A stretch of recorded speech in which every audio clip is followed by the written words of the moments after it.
Recent Israel और Iran के tensions के बारे में आपने सुना होगा कि इजराइल ने ईरान के ऊपर अटैक कर दिया और उसके अगेंस्ट में ईरान ने इजराइल के ऊपर 100 से ज़्यादा ड्रोन्स और बैलिस्टिक मिसाइल से अटैक किया है। अब आपके दिमाग में आ रहा होगा ये अटैक्स एक दूसरे पर कर क्यों रहे हैं, क्या प्रॉब्लम है इन दोनों देशों को एक दूसरे से।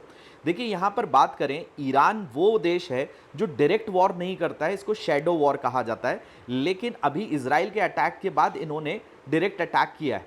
अब इजराइल जो है वो अटैक कर क्यों रहा है, इजराइल की यहाँ पर कहीं ना कहीं फॉल्ट नजर आती है कि भाई इजराइल ने क्यों अटैक किया ईरान के ऊपर। देखिए इजराइल का कहना है कि अगर हम अटैक नहीं करेंगे तो ईरान बन जाएगा न्यूक्लियर पावर, और अगर वो न्यूक्लियर पावर बन जाता है तो एटम बम सीधे किस पर मारेगा, इजराइल जैसे छोटे देश पर मार देगा। तो इजराइल अपने एग्जिस्टेंस के लिए लड़ रहा है। अब आपके दिमाग में आएगा कि ऐसा कैसा एग्जिस्टेंस है कि किसी दूसरे देश पर अटैक कर दिया जाए। देखिए ऑलरेडी जो इजराइल है वो 3 इश्यूज को झेल रहा है। 7 अक्टूबर 2023 से हमास वाला इशू चल रहा है। हमास को फंडिंग कौन करता है, तो ईरान करता है। हिजबुल्ला को फंडिंग कौन करता है, तो ईरान करता है।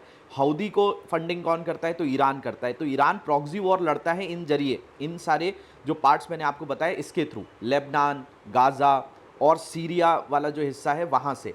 अब बात यह है कि इससे हमें क्या लेना देना है एज ए इंडियन, ये दोनों देश लड़ें या न्यूक्लियर पावर बने, उससे क्या इंडिया को इफेक्ट होगा। देखिए इंडिया जो है इजराइल का भी एक सपोर्टर देश है, क्योंकि हमें बहुत सारे डिफेंस इक्विपमेंट्स इजराइल से मिलते हैं और जियो पॉलिटिक्स में भी बहुत एक इंपॉर्टेंट पार्टनर है हमारे लिए इजराइल। दूसरा, ईरान से अगर हम दूरी बनाते हैं तो ईरान सबसे बड़ा सप्लायर है ऑयल का इंडिया के लिए।